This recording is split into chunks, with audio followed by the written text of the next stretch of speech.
Welcome ladies and gentlemen, my name's Dychronic here on this Destiny 2 video, and today we're going to be taking a look at my top 10 favorite PvE heavies in Destiny 2. And of course, as always, this is a completely subjective list based on my own opinion. Along the way, I've also made a beautiful spreadsheet showing off all the weapons that I have considered, as well as done DPS tests for all of these different kinds of weapons, including all of the exotics in the game. So it may be subjective, but there's a lot of objective in there as well. And if you wanted to get your hands on this spreadsheet, or any of my spreadsheets and any of my docs, you can find them in my Discord, linked in the description down below. And in my Discord server, there's going to be a channel called #SpreadsheetsDocs. I swear to God, if you ask where the spreadsheets are, I'm not going to answer your question. I'm not kidding. I literally have people in the Discord server enter in, and 3 seconds later put in questions. Actually, they don't even put in questions. They put in general. They put in general when there's a channel called Questions. Hey, where's the spreadsheet at? Read! And since last season, I have made a number of improvements to the actual spreadsheets and the DPS tests to make them a lot more accurate than they were before, which I'm actually very, very excited to show you guys, because it did take quite a while to do, and it honestly is just a lot better. Firstly, I move all of my damage testing over to Golemut, a Lost Sector Titan boss, even though they're going to be yeeting Titan probably next season. This is because Kali has a lot of explosion resistance, meaning that a lot of explosive weapons just fly out the window. Secondly, I've also added in a crit factor, as well as recording the base damage of these weapons, allowing me to predict a more real DPS for each of these weapon types. For example, I imagine sniper rifles, you'll get maybe 3/4 or 75% of the shots as headshots, and then maybe that last shot hits a body shot. This allows the non-crit weapons like swords and grenade launchers to be risen up higher, and the high precision damage weapons to be pulled in more to be more accurate for their real uses. And lastly, I also have a new column that records whether or not a weapon can have a mod inserted. So if a weapon can have a boss spec or a major spec, it's going to be doing 7.75% more damage than that of other weapons, for example exotics,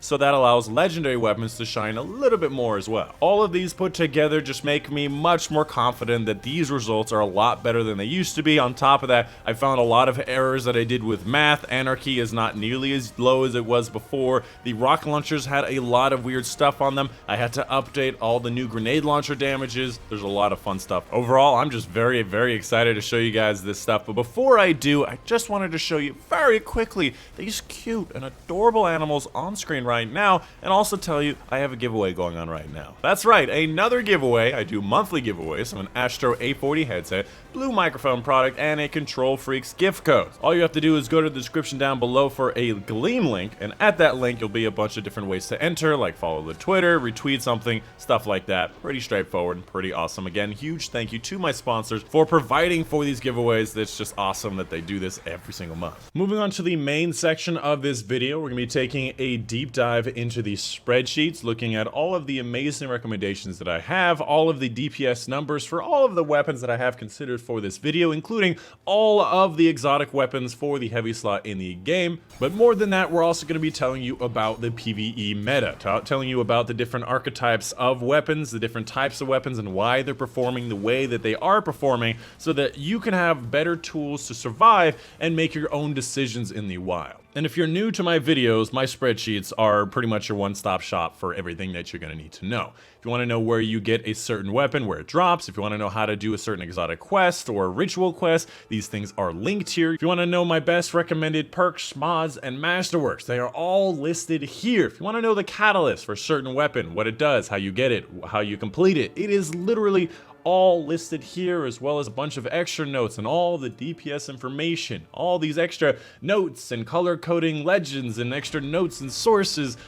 I love my spreadsheets, and I know a lot of you guys absolutely love it as well, because my spreadsheets are the kind of things that just go a little too far and then go a lot farther than that. I'm not saying they're perfect. I'm definitely not saying they're perfect. You always have room to improve, especially considering I have made a number of improvements since last time. If you've never seen one of my top 10s, instead of just talking about my top 10, as you can see, you literally know what my top 10 are just by going to my spreadsheets. They're sitting on screen right now. Instead, I go from type of weapon to type of weapon, like grenade launcher, sword, rocket launcher, talk about each type, talk about the best in each archetype, and the reasons you'd use each one of them, why certain ones need buffs, why certain ones have fallen, stuff like that. This gives you better tools to understand how to use these things in the wild. As much as I want you to keep coming back to these videos, I'm not going to make you completely dependent. I'm giving you the tools to succeed. Right, let's go ahead and get started with the heavy machine guns. Now, heavy machine guns should not be a surprise that they're at the bottom. They're basically like a high-powered auto rifle, meaning that they're easy to use,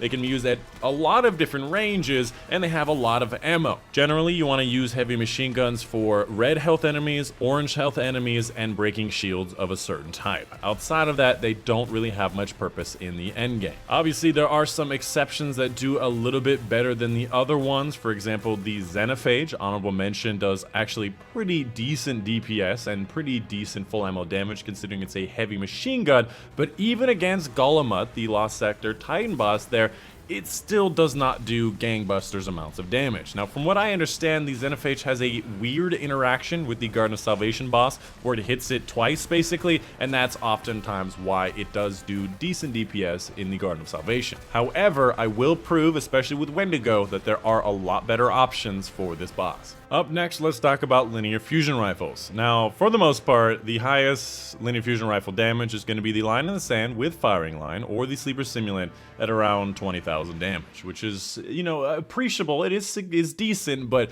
as compared to like the 40,000 that the swords can do, it's actually pretty bottom tier. Now, I'll tell you why that is. Firstly, as I mentioned before, I switched from Kali to Golemut, meaning that the precision damage bonus that Kali gives is not as significant, and Kali resist explosions, so the grenade launchers have gone up, and then linear or any of the crit damage weapons have gone down, on top of the fact that the base damage of these weapons are pretty low because they're dependent on getting that actual crit. So that is often why they are so low on the list for this particular iteration. That being said, I still feel like the linear fusion rifles need a buff. The best possible linear fusion rifle with an unfair perk like Firing Line to just give you 25% more damage when you have two friends near you is powerful, and yet the Titan Fireforge Super does more DPS? This thing does terrible DPS. We know that these days.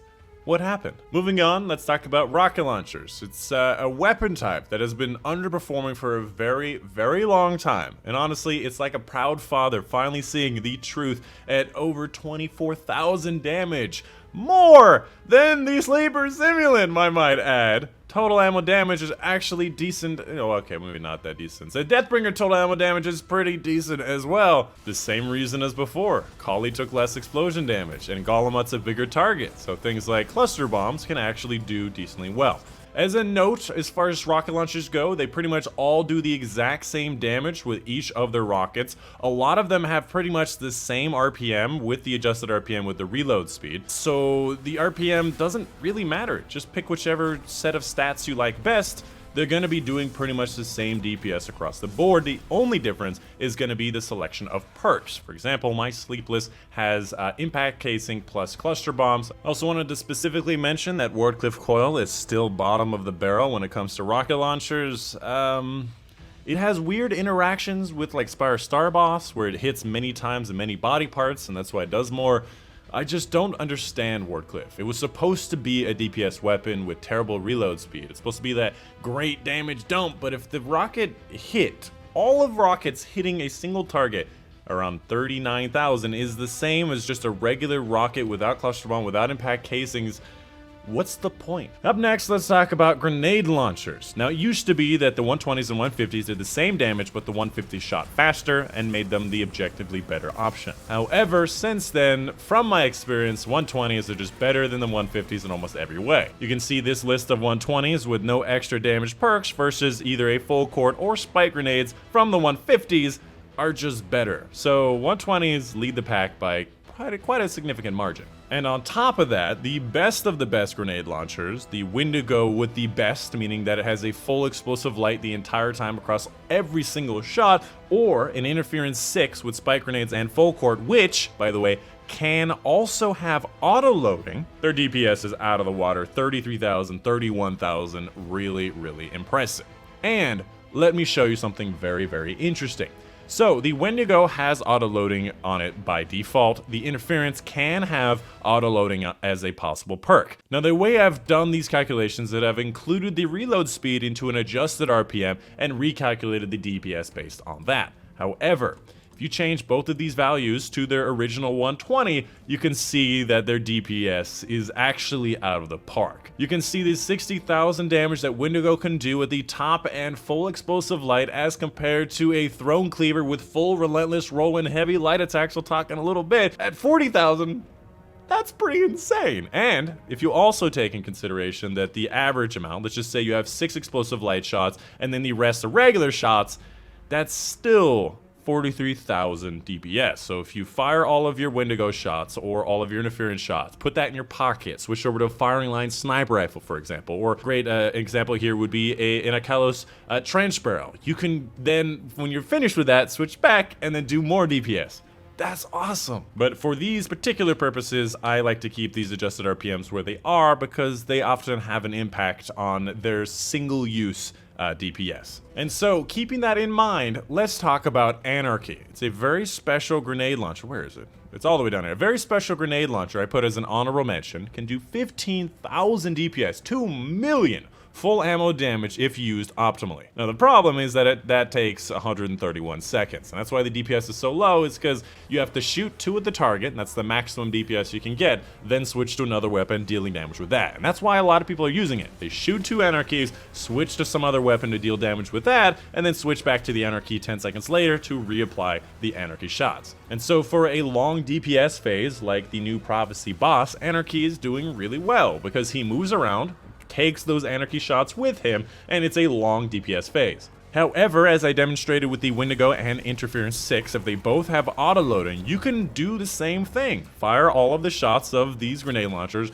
put it in your pocket, pull out potentially an exotic weapon, maybe like Izanagi's Burden, or a firing line sniper rifle, or maybe a shotgun, a lightweight trench barrel shotgun like the CQC-12, and do DPS with that while the things are auto-loading in your pocket. And of course, the Prospector. Now this Prospector is at number 10 for the very specific reason is that you don't need the Catalyst for it to do this kind of DPS, and it's an exotic that a lot of people have. So if you just have the Prospector and you don't have a lot of these other DPS weapons that you often need very specific perks or very specific ritual quests, this Prospector is a decent option to use. However, total ammo damage is pretty poor, so you have to keep that in mind. And again, if you don't have to reload, let's say you just fire off 1 clip, the DPS is out of this park. And that's why people support the Prospectors, because it can have a high ceiling if you don't have to reload it during a DPS phase. And the final major type of weapon we're talking about today is going to be the swords. Now, the swords were already kind of strong last season. We had a lot of cool perks from the artifact that made it so you take less damage while holding a sword, allowing you to do Disrupting Blade, and a couple other things. This season, we have even more on top of the fact that they're just doing better. So these damage numbers do not actually include those extra seasonal mods that help you do more damage with swords and do all the crazy stuff. So keep in mind that they are the top DPS right now, and they can go even higher than that. And in my opinion, that is precisely where the swords deserve to be. I've always said over the past like 7 seasons, swords are useless because if they do the same DPS as shotguns, like special ammo shotguns as they did before, they're useless because shotguns are safer and they do the same DPS. And that's why swords are now turning up in the meta, because they do better DPS by a significant margin, meaning that they are worth the risk for the reward. And on top of that, if you just put down a Titan bubble and just start swinging, it's easy, you never die, not a problem. Now, I measured the sword DPS in 3 major different ways. It can be a little confusing, so I'm gonna explain it right here. The first way is just regular light attacks the entire time without any extra damage perks. You can see here,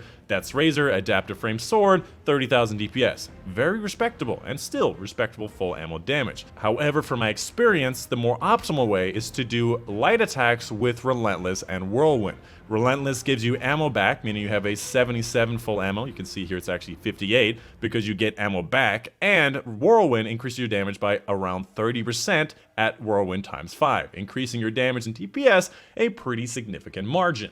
And if you're using a heavy attack, every time it has full energy and is available, you can also do higher amounts of DPS, however, a lower amount of full ammo damage. And from my experience, the Throne Cleaver has the best possible DPS, however, it's at number 3 because firstly, it's only for Titans, meaning only the Titans can actually literally use this sword, and secondly, it has probably the worst availability in the entire game. Getting one of these to drop, and specifically drop with what you need, takes a long time. 9th, because you can only have one chance per week at the Menagerie Heroic while playing on a Titan to get this to drop, and it has to drop with Relentless, Whirlwind, and Jagged Blade. So as such, adaptive frame swords are going to be my favorite choice for swords, specifically the negative space one. This is the one that came out this season, can in fact have Relentless and Whirlwind and Jagged Blade, making it the optimal sword to keep for a very long time. Unfortunately, it comes from the Prophecy Dungeon, meaning that it's going to be a little bit harder to get if you don't know how to do the Prophecy Dungeon, but definitely a lot easier than Heroic Menagerie on a Titan once a week. I also know there's going to be a lot of questions about the new swords, the Falling Guillotine and the Temptations Hook. I have measured them, and their DPS is actually inferior to most of the adaptive swords with Relentless Whirlwind, and honestly, it makes sense. I don't know why people are saying it's kind of crazy. Perhaps it's just easy to use. The Dark Drinker in Destiny 1 was the same. It did not do more DPS than the Raised Lighter, but it was just easier to use, so I used it more often. But it makes sense because it's a large circular attack around you, meaning that it can hit many enemies. Why would it do more single target damage? That being said, Falling Guillotine is often easier to use because of that swinging circle thing. So it's still something that I would highly recommend at number 2. However, when it comes to Temptations Hook, this amount of DPS is still significant, but it is with the full Relentless Whirlwind with heavy and light attacks, where the primary use of Temptations Hook is probably going to be with just the heavy attack, which takes 8 ammo. Now, I have not specifically measured just heavy attack, waiting for the heavy to return, because that would be really bad. So in my opinion, it's just not really a top 10 weapon. It has its uses, don't get me wrong, but if you have Windigo, it's an arc weapon, does great DPS, and it does not depend on actually getting light attacks, Relentless Whirlwind, and all that crazy stuff. And lastly, for the swords, just wanted to mention, Black Talon definitely surprised me this time, is actually a very high DPS weapon, not huge on full ammo damage, but the reason why this is so great is because it's an exotic sword, meaning that it's got static perks. It does not rely on Relentless Whirlwind, so it's simple. And if you don't have any of these Relentless Whirlwind combo legendary swords up here, and you have a Black Talon, you don't even need the Catalyst. In fact, the Catalyst is broken, making you do like half the damage. Don't use it. You have the Black Talon, which is an effective sword at doing what it does. And that's a lot of what you want to see in spreadsheets like this, not just what is the best of the best for the Titans, for the Heroic Menagerie, for Relentless Whirlwind. You also want to see a great option for people that may not have grinded their brains out. And lastly, I just wanted to paint the scene for a couple of weapons that didn't fall into a major archetype. Specifically, first of all, the Whisper of the Worm. You can see here the worst version of it without the Catalyst has a terrible DPS. However, the highest part of it, having a 30,000 DPS at very, very long ranges, doesn't need to reload, is still a formidable option. Still like my number 5 favorite PvE heavy, and I would still recommend it if you have the Catalyst. Even then, as a number 5, I think Bungie should buff it. That being said, I also think they should generally buff sniper rifles just across the board. I do not agree with their debuff to snipers that they did before. I think they could have swung the pendulum somewhere in the middle instead of starting at the beginning of Shadowkeep going, they all get a 20% buff, and then like, oh, let's put them all right back where they were. Put us somewhere in the middle. That'll also help the Whisper of the Worm shine where it needs to be. Darcy has some similar issues. Its DPS should be a lot higher. Even though its RPM is high, it does have to reload, and it's in a pitiful state. At 56, this thing was literally number 1 for like 5 seasons in a row a couple seasons ago. There's also a couple other weird weapons. Leviathan's Breath is an interesting one, but I would say it's a bit more of a PvP weapon. It's really not done well for DPS. It takes too long to pull back. The Tractor Cannon has specific uses, but honestly, I'd rather use Oppressive Darkness, or Tether, or Divinity, or Hammer Strike, a lot of other great options. The Legend of Acrius is a very interesting pick here. At number 6 in my top 10, it definitely deserves a spot. Nearly 40,000 total DPS, nearly 500,000 full ammo damage. This weapon is very strong. If you don't know, its Catalyst is also very important to the weapon. It makes it so you reload faster, you have a larger magazine, and you have a larger amount of reserves, meaning you have, I think, 12 total shots instead of 10. The catalyst is actually very important when it comes to DPS. On top of that, the way you use this weapon is also very important. You can see the adjusted RPM is the same as the RPM. The reason that is because the best way to use this weapon for DPS is to reload one shot literally after every shot. So fire a shot, hit that reload button, it will cancel your shooting animation. The fire rate of the weapon is so slow anyways that you're still able to get that bullet into the gun before firing the next shot. And so as such, the adjusted RPM is literally just the RPM that I measured, and this is how I measured it while reloading the entire time.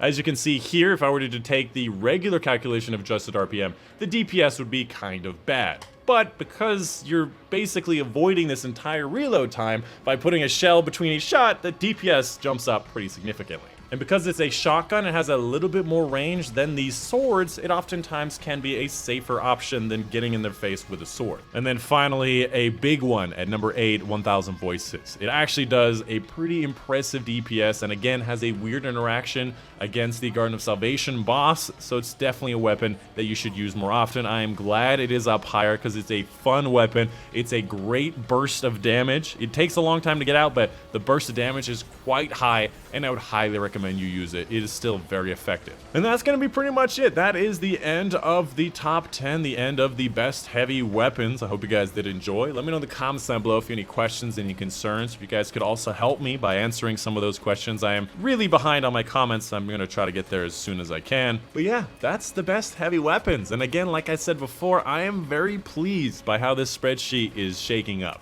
I used to have a lot of issues with it being on Kali, with not counting the base damage, with the boss specs not being counted, and I finally incorporated all of these. I'm much happier with the results, and I cannot wait to do the special ammo, and I might even do primary ammo DPS in the future. We'll see, but there's a lot of primary ammo weapons, and that just sounds like a nightmare. But yeah, mine has been Dychronic. I hope you guys did enjoy, and I'll see you guys on the next one.